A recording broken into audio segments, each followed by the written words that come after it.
Dalam nama Bapa dan Putera dan Roh Kudus. Amin.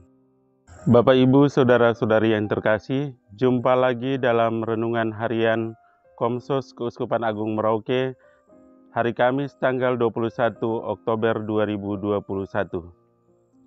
Hari ini kita akan mendengarkan Injil yang cukup kontroversial, yaitu tentang damai dan pertentangan. Yesus sendiri mengatakan pada hari ini bahwa aku datang bukan untuk membawa damai, melainkan pertentangan. Kalau kita menyimak secara saksama, Injil hari ini cukup kontroversial dengan hukum kasih atau juga hukum damai. Hukum mengasihi sesama bahkan mendoakan musuh akan bertolak belakang dengan Injil hari ini. Maksud dari Injil hari ini adalah bahwa Yesus menghendaki agar kita melakukan hukum kasih atau damai tidak terbatas pada hubungan darah, hubungan kekeluargaan, atau hubungan familiaritas, tetapi hukum kasih menjangkau segala bentuk perbedaan, segala bentuk keterikatan kita dengan hubungan keluarga atau hubungan apa saja yang kita lakukan setiap hari. Injil hari ini mengingatkan kita bahwa keterikatan kita yang begitu kuat dengan keluarga juga suatu waktu akan memisahkan kita dari bumi ini.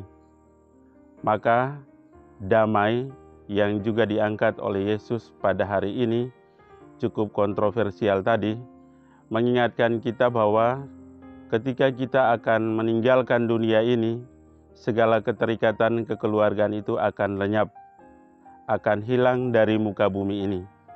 Kita akan mengalami damai dan sukacita bersama Bapa di surga, dan di sana kita memiliki kekeluargaan yang baru, kekeluargaan dalam Allah, di mana tidak ada unsur pengkotak-kotakan atau pemilahan atau juga unsur familiaritas.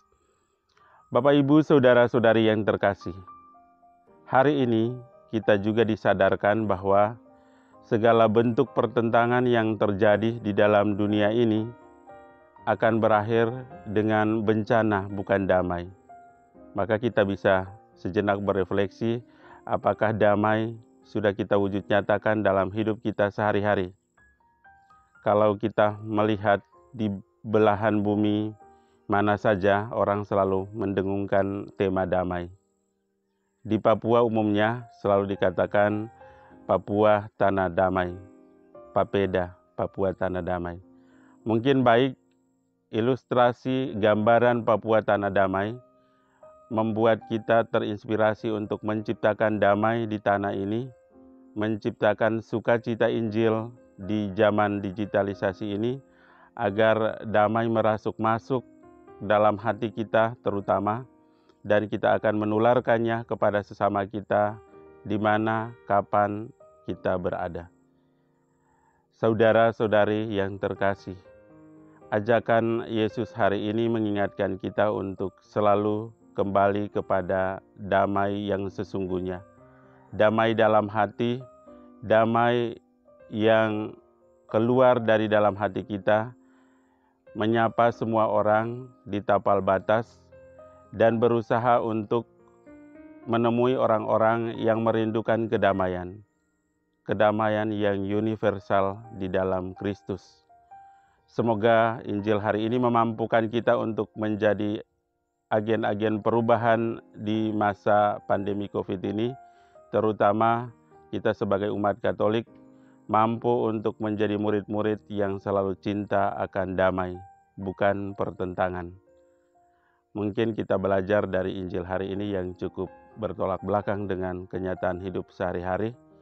Kita mulai damai dalam keluarga, damai dalam lingkungan, dalam hidup menggereja, di paroki atau di mana saja kita berada, agar sukacita Injil mulai dari sekarang sampai selama-lamanya tetap kita alami.